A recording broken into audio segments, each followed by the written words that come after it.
Hace ya prácticamente 3 años, el argentino Jorge Mario Bergoglio hizo historia, sorprendió al mundo, convirtiéndose en el primer papa latinoamericano, pero también en el primer papa jesuita. Y para hablar sobre el papa y su próxima visita a México, me acompaña aquí en el estudio Rubén Aguilar, analista, consultor y profesor universitario, así como ex vocero presidencial. ¿Cómo estás, Rubén? ¿Cómo te va? Qué gusto tenerte aquí. Bueno, Pascal, ¿cómo la estás? Compañía de Jesús es una compañía que tú conoces muy bien. De hecho, se están cumpliendo 50 años de que tú ingresaste. Sí, acabó. Sí, este enero cumplí 50 años Sí, de haber ingresado a la compañía. Sí. estuviste 14 años en la 14 años, Compañía así de es. Jesús. ¿Cómo ves a este papa jesuita? Bueno, pues yo pienso que la primera reflexión es que no es vanagloria. El hecho es que los jesuitas dentro de la institución de la Iglesia Católica pues son los mejor formados, los más sólidamente formados, tanto en el ámbito de la filosofía, la teología, pero también en otras muchas disciplinas. Hay jesuitas doctores en teología o en escrituras, pero también en antropología y también en economía y también en sociología. Hay una tendencia de la orden a eso. Y en ese sentido me parece que el Papa goza de esa realidad, un hombre que fue muy bien formado, tanto teológica como filosóficamente, también en el ámbito de la literatura, etcétera. Tiene un doctorado en teología, él fue profesor de teología en Argentina. Dos, me parece que los jesuitas han sido educados como San Ignacio de Loyola llamaba caballería ligera, estar en la frontera, ser muy ágiles, rápidos en el cambio de su manera de ser, de pensar, en estar en situaciones difíciles, etcétera. Y el Papa está entrenado para eso, así fue entrenado, así fue enseñado. Tres, me parece también algo muy importante, como el Papa como buen jesuita, están muy bien formados en la lógica del control del poder, no impresionarse con el poder, no creerse en el poder, siempre el poder como función y nunca como atributo, ¿no? Eso me parece muy importante, que lo veo cómo actúa desde la lógica de el poder en el Vaticano como papa, siempre como contenido al servicio, nunca como para que esté alabándolo, etcétera. Eso me parece importante, estas tres características. Ahora, ¿cuál ha sido su relación con la compañía? Porque no ha parecido ser demasiado cercana. Digo, su vocero es jesuita, pero ya estaba Ahí. antes, Sí. Federico Lombardi. ¿Cuál ha sido su relación con la Bueno, compañía? desde cuando un jesuita, también cualquier religioso, seas dominico, seas agustino, el caso de Monseñor Vera en Saltillo, cuando un religioso recibe un cargo eclesial como el obispado, en ese momento deja de obedecer a su institución. Ya sigue siendo miembro de la institución, pero ya no debe obediencia a esa institución para dedicarse a la obediencia directa al Papa, y él es la autoridad en la región. Cuando él fue arzobispo de Buenos Aires, primero como obispo auxiliar, luego como obispo, luego como arzobispo, tuvo algunas tensiones con la compañía real, pero al tiempo, desde que él está, el trato a los jesuitas pues ha sido muy evidente, cómo ha cambiado. Ha estado 2 o 3 veces en la sede central de los jesuitas, ha estado en la Gregoriana, la universidad que los jesuitas dirigen en Roma, pero en automático, en el momento que él fue nombrado obispo, deja de tener esta relación orgánica con la compañía. Cuando deje o renuncie o se jubile, él podrá decidir volver a la compañía.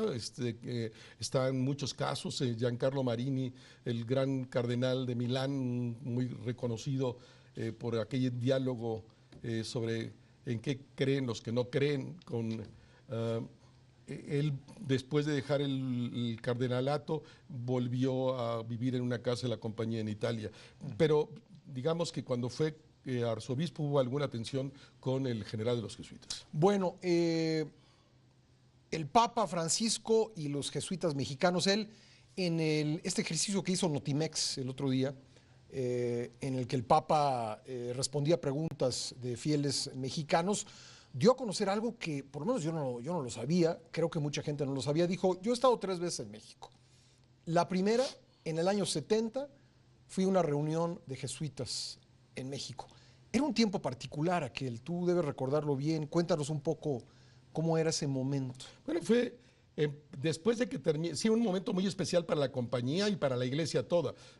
En 64 terminó el Concilio Vaticano II, después hubo una famosa carta de Río, viene la conferencia de Medellín para traducir a América Latina el Vaticano II, el padre Arrupe asume el liderazgo con los jesuitas, hay una famosa carta de Río del año 60 debe ser 67, 60 o a lo mejor 66, ahorita no recuerdo bien, que además de la traducción que hace la compañía de Medellín, en el caso de México, es muy tenso para la orden. Es el momento en que mucha gente abandona la compañía. Cuando yo entré en 1966 a la orden, había 36,000 jesuitas, hoy hay menos de 18,000. En ese lapso se ha perdido más de la mitad del ingreso de gente a la compañía.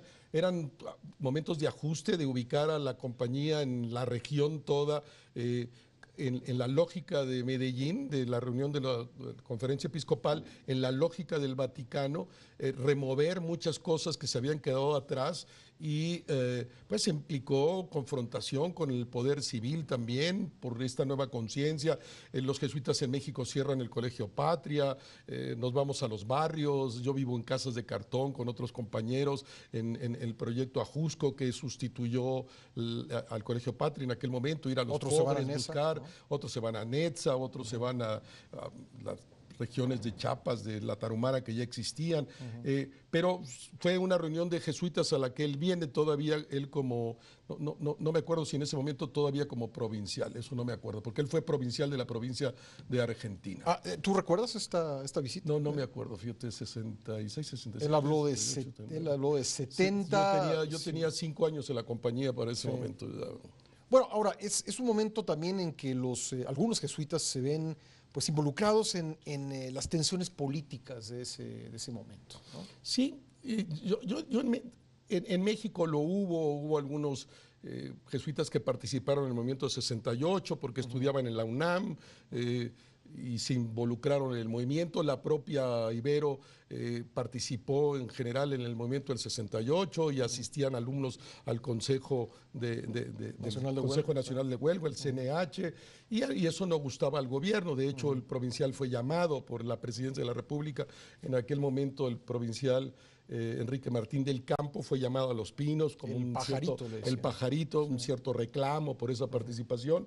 Pero yo diría que en México no fue, y toda esta ida a los barrios, compromiso con los más pobres. En México al final creo que hubo problemas, pero más o menos se llevó. La situación fue mucho más difícil en las situaciones de dictadura, como le tocó al propio cardenal Bergoglio, al provincial Bergoglio de los jesuitas en la dictadura argentina, momentos más difíciles en la dictadura chilena, en la dictadura brasileña. En México al final siempre hubo un régimen autoritario, pero no dictatorial, y eso hace una diferencia brutal, y el papel que la orden jugó en una u otra realidades, pues fue mucho más complicado en los regímenes dictatoriales, como de hecho le tocó a Bergoglio vivirlo. Rubén, ¿cómo ves esta visita? ¿Qué esperas de ella? Pero mira, yo veo que hay muchas discusiones de algunas cosas que me parece que quisiera decir una primera consideración y después te respondo con claridad. A mí me parece que en la lógica de Aristóteles, digamos, de que todos los seres humanos somos animales políticos o somos el zoopoliticón, pues todo lo que diga un ser humano es político, no político partidario, no en el sentido. A mí me parece que si el Papa habla de corrupción, o el Papa habla de violencia, o el Papa habla de derechos humanos, o el Papa habla de los indígenas, habla de desaparecidos, y que eso se interprete, está haciendo política.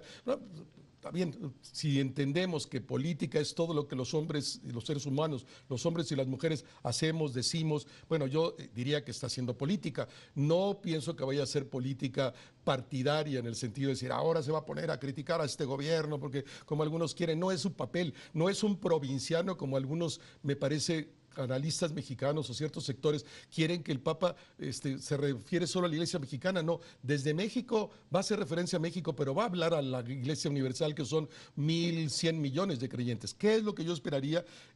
Me parece que el éxito mayor sería, nosotros tenemos yo me asumo como creyente.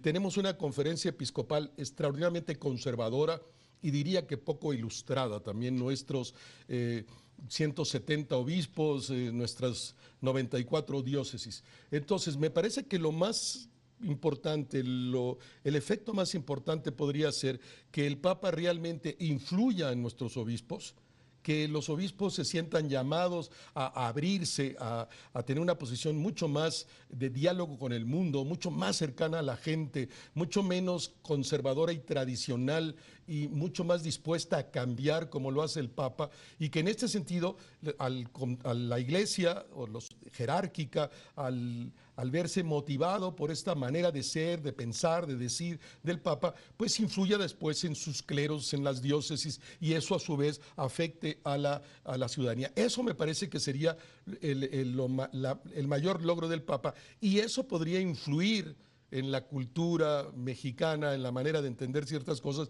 pero solo a través, me parece, del ámbito de que la Iglesia recoja las posiciones del Papa, se deje golpear en el mejor sentido por ella y cambie. Si el Papa viene, llega 7 días, ocupa las primeras planas, filas de millones de gentes, etcétera, y la Iglesia no recoge ese mensaje y no lo hace suyo, y en razón de eso está cambiando, pues se quedará como una llamarada de petate, una cobertura mediática relevante, es noticia, sabe dar noticia, los medios lo van a recoger, pero no va a pasar nada. Rubén, muchísimas gracias, No, estaremos pendientes. Pascal. Gracias por venir. A ti, muchas gracias.